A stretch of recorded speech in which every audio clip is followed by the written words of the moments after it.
रहमतुल्लाहि व बरकातुहू। उम्मीद है आप सब बख़ैर व आफ़ियत होंगे। हमारा आज का सबक है तख्ती नंबर 2, सबक नंबर 1, मुरक्कब हरूफ की शक्लें। हम इससे पहले वाली वीडियो में अलिफ से ज़ा तक के मुरक्कब हरूफ की शक्लें पढ़ चुके हैं। अब हम शुरू करते हैं तौ से लेकर या तक। तो देखिए, तौ और ज़ा की शक्लें एक जैसी होती हैं, इनमें बस नुक्तों का फ़र्क होता है। तौ पर एक भी नुक्ता नहीं होता है, तौ बग़ैर नुक्तों के होता है, और ज़ा पर एक नुक्ता होता है।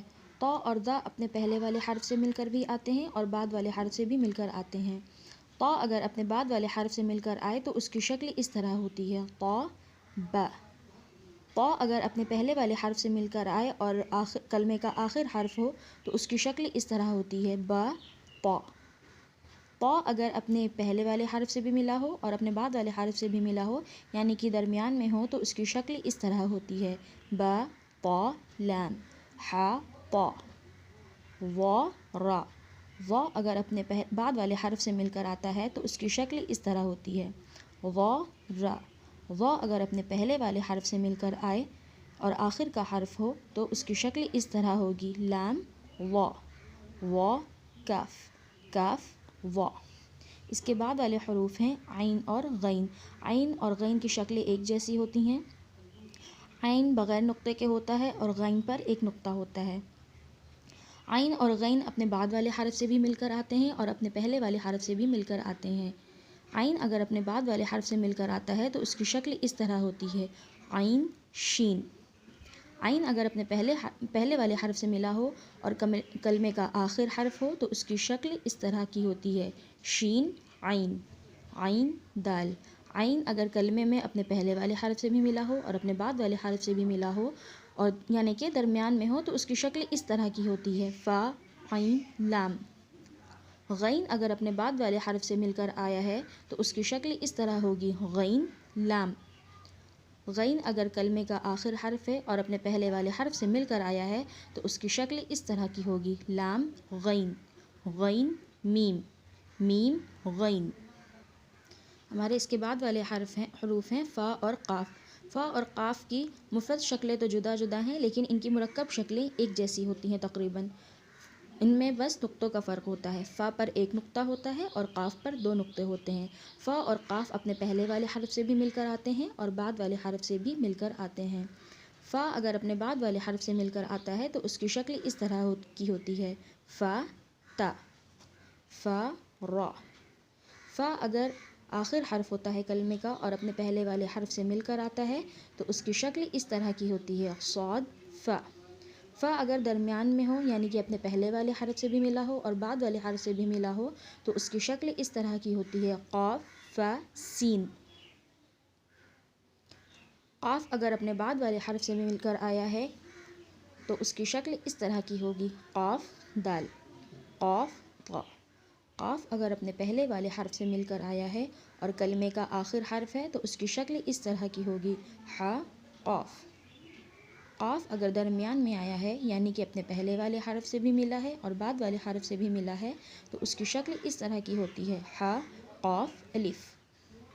इसके बाद वाले हरूफ हैं काफ़ और लाम।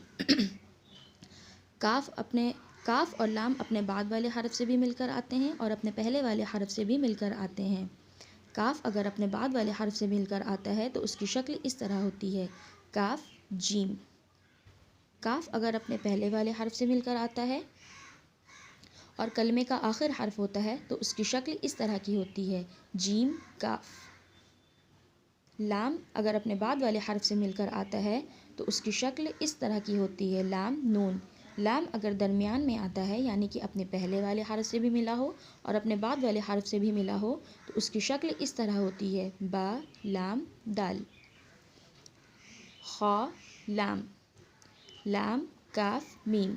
यहाँ पर काफ़ दरमियान में आया है, अपने पहले वाले हर्फ से भी मिला है और बाद वाले हर्फ से भी मिला है, काफ़ लाम, काफ़ अलिफ़। हमारे अगले हरूफ हैं मीम और नून। मीम और नून अपने पहले वाले हर्फ से भी मिलकर आते हैं और बाद वाले हर्फ से भी मिलकर आते हैं। मीम अगर अपने बाद वाले हर्फ से मिला होगा तो उसकी शक्ल इस तरह की होगी, मीम लाम। میم اگر کلمے کا آخر حرف ہوگا اور اپنے پہلے والے حرف سے ملا ہوگا تو اس کی شکل اس طرح کی ہوگی با میم، عین میم۔ میم اگر درمیان میں ہوگا یعنی کہ اپنے پہلے والے حرف سے بھی ملا ہو اور بعد والے حرف سے بھی ملا ہو تو اس کی شکل اس طرح کی ہوگی با میم نون۔ نون، نون اگر اپنے بعد والے حرف سے ملا ہوگا تو اس کی شکل اس طرح کی ہوگی نون فا۔ نون اگر درمیان میں ہوگا یعنی کہ اپنے پہلے والے حرف سے بھی ملا ہو اور بعد والے حرف سے بھی ملا ہو تو اس کی شکل اس طرح کی ہوگی۔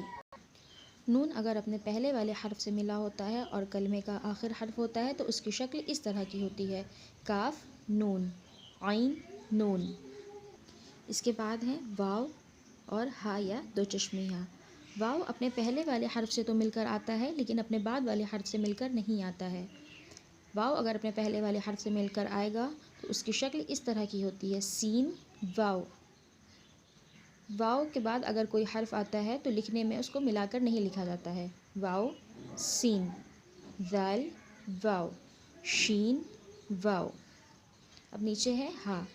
ہا اپنے پہلے والے حرف سے بھی مل کر آتا ہے اور اپنے بعد والے حرف سے بھی مل کر آتا ہے ہا لام، با ہا میم۔ ہا اگر درمیان میں ہو دو چشمی ہا تو اس کی شکل اس طرح کی ہوتی ہے با ہا میم، لام ہا، ہا با۔ اس کے بعد آتے ہیں حمزہ اور یا۔ حمزہ نہ اپنے بعد والے حرف سے مل کر آتا ہے نہ اپنے پہلے والے حرف سے مل کر آتا ہے، بلکہ یہ جس کلمے میں بھی ہوتا ہے ایک یہ اوپر چھوٹا سا لگا ہوتا ہے اس طرح سے حمزہ میم، فا حمزہ ہا۔ یا اپنے بعد والے حرف سے بھی مل کر آتا ہے اور پہلے والے حرف سے بھی مل کر آتا ہے۔ یا اگر اپنے بعد والے حرف سے ملا ہو تو اس کی شکل اس طرح ہوتی ہے یا دال، فا یا ہا، یا واو، میم حمزہ، یا حمزہ واو، میم حمزہ الف، یا حمزہ واو، میم را حمزہ یا۔